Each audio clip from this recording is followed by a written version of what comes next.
आदेश रावल होशियारपुर वासी हैं, पंजाब के रहने वाले हैं। वो कह रहे हैं युवा शक्ति को धर्म की ऐसी घुट्टी पिलाई जा रही है कि आज युवा वर्ग को रोजगार और नौकरी की सुधि नहीं है। ये मुझे ऐसा लग रहा है, और राजेंद्र जी बुरा मत मानिएगा, आपका सवाल आधा अधूरा है।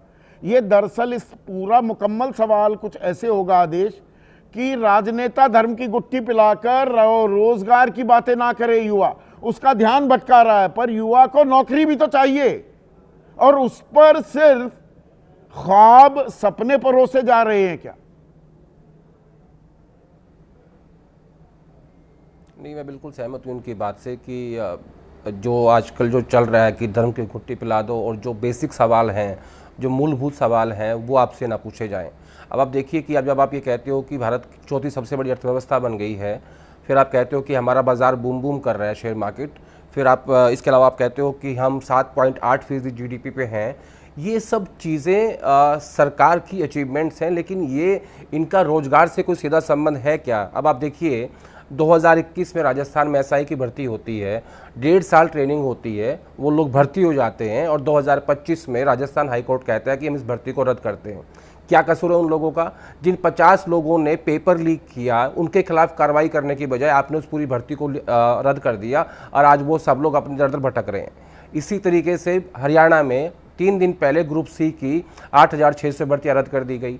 आप देखिए कि बार बार इन युवाओं के सामने जो विकल्प है ना, वो धीरे धीरे कम होते जा रहे हैं। इसको भी थोड़ा सा और विस्तार में, एक सेकंड आदेश, इसे भी थोड़ा विस्तार में समझाने की जरूरत है। एएसआई की भर्ती, अब राजस्थान का आपने जिक्र किया, 21 का मामला, उसके बाद नौकरी लगी, घर बार बसाया, कुछ ईएमआई भी शुरू हो गई, बहुत से लोगों की शादी ब्याह हुआ, ग्रामीण अंचल में शादी ब्याह कि भाई अरे सरकारी नौकरी है फलाने छोरे के, तो भाई उसको दामाद बनाने के लिए तैयार।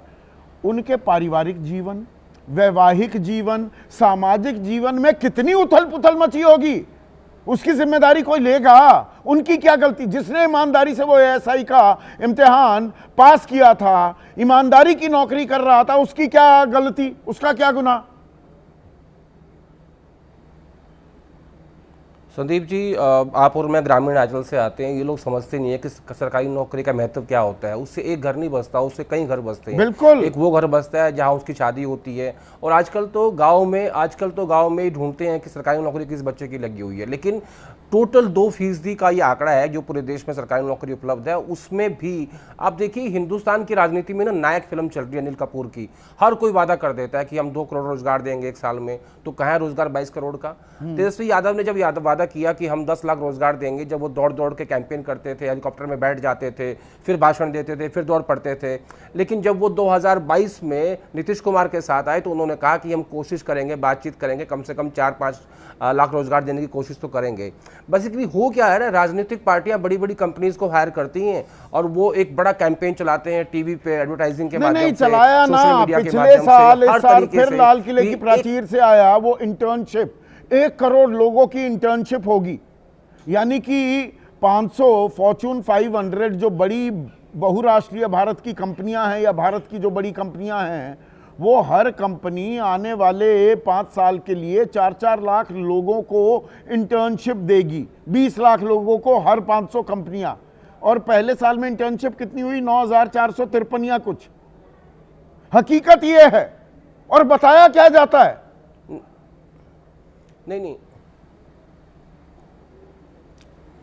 देखिए पता क्या है संदीप जी, इंटर्नशिप के बाद क्या, इंटर्नशिप तो आपकी हो गई, आपको चाहिए एक रोजगार, एक स्थायी रोजगार, जहां से आपको महीने की तनख्वाह मिले, जिससे आपका घर चले, जिससे आपकी शादी हो, आप अपने माँ बाप का ख्याल रख सको, आप अपने बच्चों को पढ़ा सको। रोजगार देंगे हर साल 1 करोड़ 75 लाख, लाल किले की प्राचीर से कहा गया ना। इंप्लीमेंटेशन की डिटेलिंग कोई नहीं देगा। फिर मैं वही कह रहा हूं कि जो जिस बात से इस सवाल की शुरुआत हुई थी कि आज के युवा को इन्होंने बिजी कर रखा है, वो इंस्टाग्राम की रील्स बैठ के देखता है, और उसको लगता है कि भारत की जो जीडीपी है वो 7.8% से ग्रो कर रही है। अरे भाई, तेरे को रोजगार कहाँ मिल रहा है? उसकी बात कोई क्यों नहीं करता? कोई ये सवाल क्यों नहीं पूछता कि 22 करोड़ रोजगार कहाँ है? कोई सवाल क्यों नहीं पूछता कि एसआई की भर्ती रद्द क्यों हुई? कोई ये सवाल क्यों नहीं पूछता कि हरियाणा में 1600 पीटीआई लगाए थे कांग्रेस की सरकार ने, भाजपा ने आकर उनको निकाल दिया, उन लोगों का क्या हाल है? जब वो प्रोटेस्ट करते हैं तो डंडे मारती है पुलिस। कोई क्यों नहीं पूछता कि जंतर मंतर पे एसएससी के स्टूडेंट बैठे हुए हैं बेरोजगारी को लेके, उनके पेपर को लेकर बात क्यों नहीं होती? हर जगह स्टूडेंट्स के पेपर लीक हो रहे हैं, हर जगह एग्जाम होता है, रद्द कर दिया जाता है, भर्ती होते हैं, निकाल दिए जाते हैं। इसके ऊपर जवाबदेही कोई क्यों नहीं तय करता? जवाबदेही सबसे बड़ा सवाल ये है, बहुत ही अहम सवाल उठाया है अभिषेक झा से। आखिरी सवाल, जवाबदेही तय होगी क्या?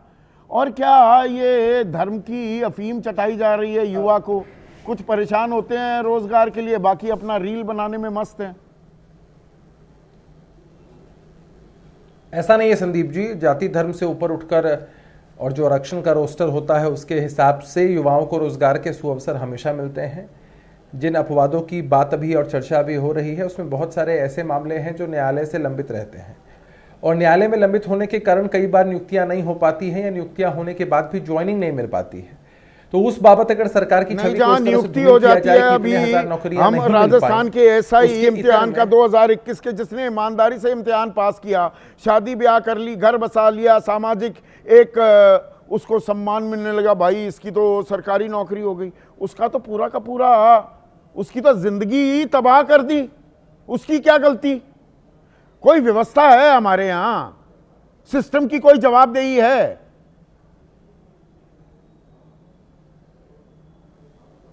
नहीं, जवाबदेही से पीछे हटने की बात कौन करता है संदीप जी?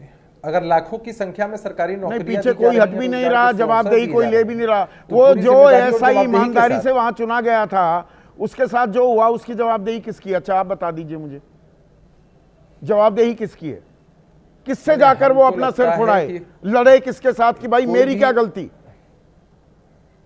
अच्छा एक बात बताए, एम्प्लॉय और एम्प्लॉयर में जो रिश्ता होता है उसमें अगर आपको लगता है कि बिना किसी तथ्य, बिना किसी मामले को अगर आपको हटा दिया गया है तो जाहिर सी बात है कि एम्प्लॉयर से सवाल पूछे जा सकते हैं और पूरी जवाबदेही बनती है एम्प्लॉयर की। तो अगर आप राजस्थान का जिक्र कर रहे हैं उस बाबत हमारे पास क्या जानकारी हो सकती है, लेकिन बिहार के परिप्रेक्ष्य में अगर आप बात करें तो अगर कोई मामला न्यायालय में लंबित नहीं होता है तो सरकार ये जो रोज बरोज पदों को सृजित जो ये पेपर लीक होते रहते हैं, इम्तिहान पोस्टपोन होते रहते हैं, रद्द होते रहते हैं, उसकी जिम्मेदारी जवाबदेही कहाँ तय हुई? किस किस की तय हुई? प्लीज मुझे ये बता दें। आखिरी सवाल,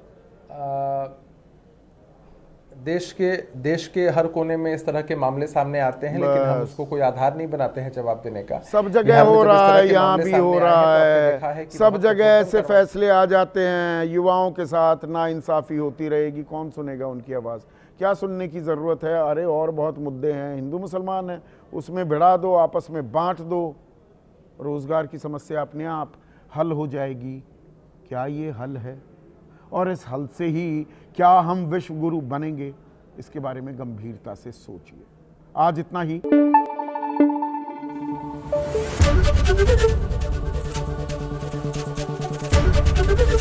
एबीपी न्यूज आपको रखे आगे।